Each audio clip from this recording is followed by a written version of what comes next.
Shalom Bapak Ibu, selamat pagi. Tuhan Yesus memberkati kita semua. Mari kita sama-sama menyiapkan hati kita untuk memuji dan memuliakan nama Tuhan, serta mendengarkan renungan firman Tuhan. Tapi sebelumnya, mari kita bersatu di dalam doa. Bapa yang baik, terima kasih atas segala berkat kasih karunia-Mu, atas segala penyertaan-Mu hingga hari ini Tuhan. Kami siap Tuhan untuk memuji dan memuliakan nama Engkau Tuhan. Biarlah hati kami hanya tertuju dan fokus kepada Engkau Tuhan Yesus. Terima kasih Tuhan Yesus. Di dalam nama Tuhan Yesus kami berdoa mengucap syukur. Amin.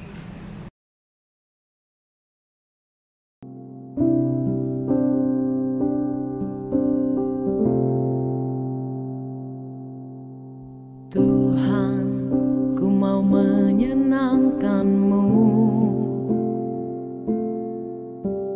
Tuhan, bentuklah hati ini jadi bejana untuk hormat-Mu, cemerlang bagai emas murni. Tuhan, ku serahkan hatiku, semua ku berikan padamu. Kuduskan hingga tulus selalu, agar aku menyenangkan-Mu, menyenangkan-Mu, senangkan-Mu. Hanya itu kerinduanku, menyenangkan-Mu, senangkan hati-Mu. Hanya itu kerinduanku.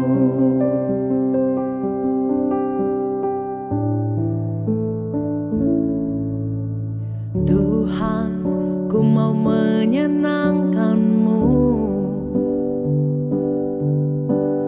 Tuhan, bentuklah hati ini jadi bejana untuk hormat-Mu,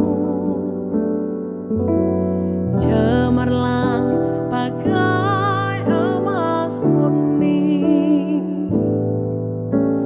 Tuhan, ku serahkan hatiku, semua ku berikan padamu. Kuduskan hingga tulus selalu, agar aku menyenangkan-Mu, menyenangkan-Mu,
akanmu, bentuklah hatiku,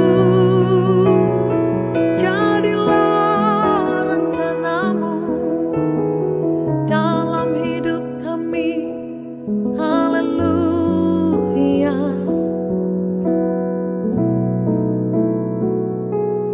Menyenangkanmu, senangkanmu, hanya itu kerinduanku.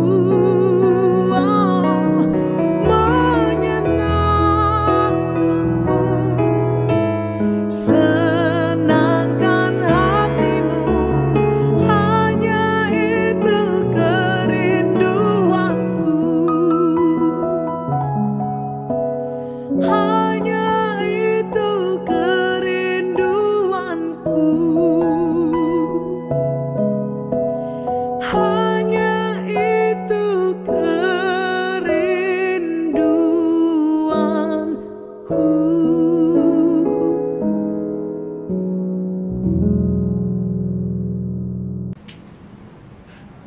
Bapak Ibu, mari kita sama-sama menyiapkan hati kita untuk fokus, untuk diubahkan oleh firman Tuhan yang akan dibawakan oleh hamba-Nya. Tapi sebelumnya, mari kita bersatu di dalam doa. Bapak yang baik, terima kasih. Kami siap Tuhan untuk mendengarkan renungan firman-Mu Tuhan. Kami siap Tuhan untuk diubahkan melalui firman-Mu Tuhan Yesus. Biar senantiasa firman-Mu Tuhan Yesus menjadi penolong di dalam hidup kami Tuhan Yesus. Biar senantiasa Tuhan Kau mengubahkan setiap hati dan perilaku kami Tuhan Yesus. Biar kami senantiasa menjadi pelaku-pelaku firman-Mu Tuhan yang setia Tuhan Yesus. Kau juga berkati hamba-Mu yang akan memberitakan firman-Mu. Di dalam nama Tuhan Yesus kami berdoa syukur. Amin. Bapak, Ibu, Saudara, Jemaat Kasih Anugerah, Salam sejahtera dalam nama Tuhan Yesus. Salah satu ciri dari seorang yang hidup baru dalam Tuhan Yesus adalah tidak lagi memiliki keinginan dari diri sendiri. Dulu, kalau kita mendengar khotbah yang mengatakan bahwa keinginan harus ditanggalkan, kita memprotes baik secara terang-terangan maupun tersembunyi. Bagaimana manusia tidak memiliki keinginan, namun juga manusia harus mempunyai keinginan dan cita-cita. Namun seiring dengan perjalanan waktu dan pertumbuhan kedewasaan rohani, kita mengerti dan menerima bahwa semua keinginan harus disesuaikan dengan kehendak Tuhan. Itulah yang dimaksud dengan keinginan diri sendiri yang disalibkan atau ditanggalkan. Hal inilah yang harus mutlak harus dilakukan oleh setiap orang yang telah ditebus oleh darahnya. Saudara, sudah terlalu lama kita terbiasa hidup dalam berbagai hasrat dan keinginan, dan hal ini kita anggap sebagai kewajaran. Namun kalau kita mengerti dan menerima bahwa kehidupan ini diciptakan oleh satu pribadi yang memiliki kehendak atau keinginan, pribadi yang memiliki pikiran dan perasaan, maka kita harus mulai mempertimbangkan apakah kita boleh hidup sebebas-bebasnya, mengumbar keinginan kita tanpa mempertimbangkan apakah keinginan tersebut sesuai kehendak, pikiran, dan perasaan Tuhan. Harus dipahami bahwa sikap hidup dan kehendak, pikiran, dan perasaan orang percaya sebagai anak-anak Tuhan sangat mempengaruhi hati atau perasaannya. Saudara, sebelum kita menanggalkan hidup lama dan mengikut Tuhan, kita merasa memiliki diri kita sendiri. Kita seperti Petrus yang masih muda, yang mengikat kita dan berjalan kemana saja kita kehendaki. Namun setelah kita tua akan semakin dewasa rohani, kita harus mengulurkan tangan dan orang lain yang akan mengikat kita dan membawa kita ke tempat yang kita tidak kehendaki. Inilah yang dimaksud dengan kehendak yang disalibkan. Fenomena ini sejajar dengan doa Tuhan Yesus yang berbunyi, bukan kehendakmu yang jadi, tetapi, kami ulangi, bukan kehendakku yang jadi, tetapi kehendakmu. Hal ini merupakan pelaksanaan dari doa Bapa kami yang berbunyi, jadilah kehendakmu di bumi seperti surga. Saudara, dalam kehidupan ini kehendak Tuhanlah yang harus berdaulat secara penuh. Kita sebagai hamba-hambanya harus memberi diri untuk tunduk terhadap kedaulatan dan otoritasnya secara penuh. Kehidupan kita memang dirancang untuk ini sejak manusia itu diciptakan. Sebagaimana karyawan yang harus taat tunduk kepada perusahaan yang di mana dia bekerja, akan mengalami masalah kalau dia tidak menurut apa yang dikatakan pimpinannya. Saudara, saat ini terjadi ketika seseorang, bila mana organ tubuh sudah tidak dapat dipakai lagi, atau pada suatu keadaan fisik, entah karena kecelakaan atau sakit, sehingga tidak bisa berfungsi lagi. Di saat seperti itu, seseorang tidak akan mampu memiliki keinginan apapun, kecuali Tuhan yang dapat menjadi sahabat abadi. Di saat seperti itu kita baru menghayati bahwa kekayaan adalah mamon yang tidak jujur. Kekayaan bisa menjadi alat dari kuasa kegelapan yang sangat efektif dan berdaya guna membinasakan manusia. Saudara, sebelum kita ada dalam situasi di mana segala keinginan harus ditanggalkan, sekarang kita sudah belajar dengan rela dan sukacita menanggalkan segala keinginan dan menggunakan filosofi. Makananku adalah melakukan kehendak Bapa dan menyelesaikan pekerjaannya. Inilah gaya hidup yang diteladani oleh Tuhan Yesus ajarkan. Dan setiap orang percaya wajib hidup sama seperti dia hidup. Ketika kita menjadi orang percaya, gaya hidup inilah yang Tuhan kehendaki kita kenakan dalam kehidupan ini. Itulah sebabnya dikatakan dalam firman Tuhan bahwa Yesus menjadi sulung di antara banyak saudara. Dia sebagai teladan atau yang memulai, dan kita meneladani atau mengikutinya. Dalam hal ini yang diikuti kesediaan hidup dalam ketertundukan terhadap otoritas Bapa. Dan terlebih dari itu, mari dalam pengiringan kita tingkatkan dan kita hidup, tumbuh dan dewasa dalam kasih. Bapak, Ibu, Saudara bisa membaca di dalam 1 Korintus 13 ayat 1 sampai 13, bisa membaca di rumah masing-masing. Hidup dewasa dalam kasih adalah kepada semua orang percaya kepadanya. Ia memberikan catatan melalui firman Tuhan bahwa yang paling besar dalam hidup ini adalah kasih. 1 Korintus 13 ayat 13. Kasih merupakan karakter yang terbaik. Dengan kasih setiap kita akan menjadi pribadi yang menyenangkan Tuhan dan sesama. Lebih lanjut bahwa dengan kasih niscaya semua kehidupan akan disempurnakan dan akan dipulihkan oleh Tuhan. Tumbuh dan dewasa dalam kasih adalah satu wujud kedewasaan dalam rohani. Ini akan menjadikan kita mengarah kepada kesempurnaan. Pertanyaan yang mendasar ialah bagaimana caranya bertumbuh dewasa dalam kasih? Pertama, belajar mengampuni terdapat dalam Matius 18 ayat 2 sampai 27. Dalam teks ini dijelaskan tentang seseorang yang berhutang puluh ribu talenta. Ia tidak dapat membayarkannya dan juga tidak mampu menyelesaikan hutangnya tersebut. Oleh para petugas penagih hutang, ia dan istri dan kedua anaknya harus dijual supaya mampu melunaskan hutangnya. Namun ia dengan memohon belas kasihan sang pemilik hutang, ia dibebaskan. Apa motif dari sang pemilik piutang mengampuni si pemilik hutang 10.000 talenta ini? Jelaslah didasarkan pada kasih. Dalam Injil Matius 18 ayat 21 sampai 22.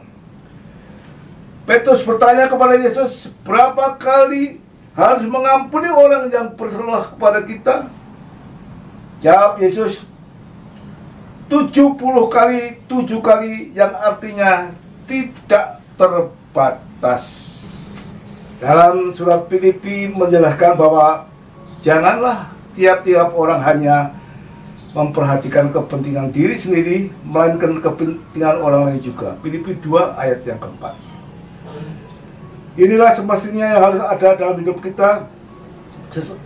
Sebagai sesama kepada orang juga harus peduli alas, care kepada mereka. Inilah yang tercermin dari orang Samaria yang murah hati, terdapat dalam Lukas 10 ayat 25 sampai 37. Orang Samaria ini memberikan contoh dan kualitas hidup bagaimana peduli kepada orang lain.